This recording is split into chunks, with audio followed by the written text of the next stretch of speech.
Hi guys! Ito na uli ako, si Kuwatang, at saka kumusta na kayo dyan? Ito, as sinasabi ko sa inyo na una kong gagawin para sa inyo at para sa ating lahat na mga kababayan, gagawa tayo ng binangkal. Ewan ko ba kung anong tawag nyo sa Tagalog ang binangkal. Basta binangkal sa amin sa mga Bisaya.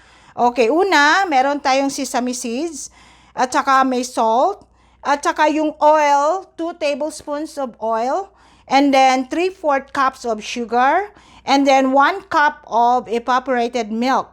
And then meron din tayong baking powder, 2 teaspoon, and then vanilla. Una natin gagawin, i-mix muna natin itong mga liquid ingredients.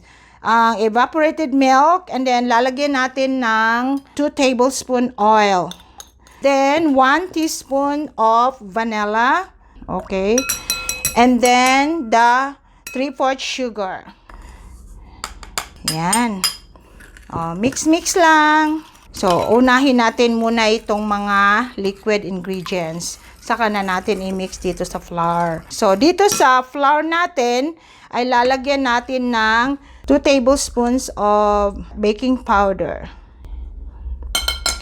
And a pinch of, salt. Yung konti lang para maging maalat itong natin.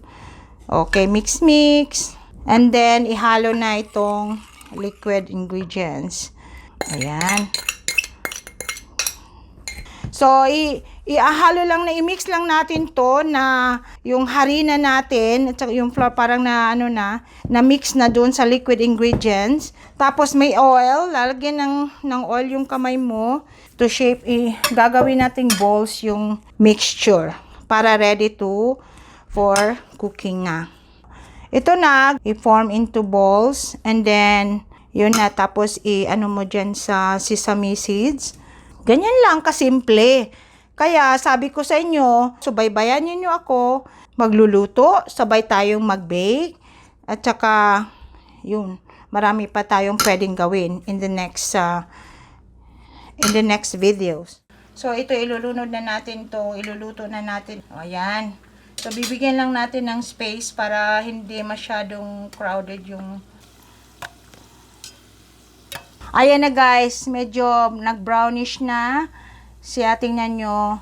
Kaya watch out, wag mo nang mag-Facebook pag magluluto ng binangkal ha. Kasi baka masunog ang binangkal.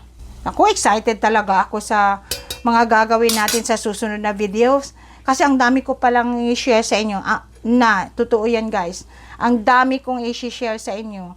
Pero, naku ha, careful lang. Wag kainin na habang mainit. Naku, mapapasok yung dila nyo guys. Okay ba yung Tagalog ko? Pasado ba?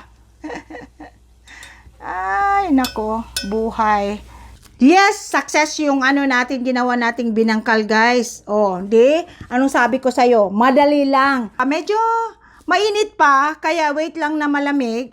Saka later, ilagay ninyo to sa isang sealed na container. It will last 3 to 4 days. Okay na pangbaon, pantawid gutom, pang snacks. Okay. Tingnan nyo. Look at.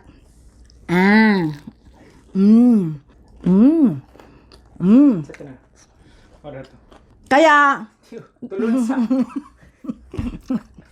guys, till next video, sama-sama tayong matuto, magluto. Please don't forget to like, share, and subscribe, and comment below kung gusto niyo akong samahan sa mga ginagawa ko. At saka, ang sarap. You want some? Anak ko, munta ako. Bye for now!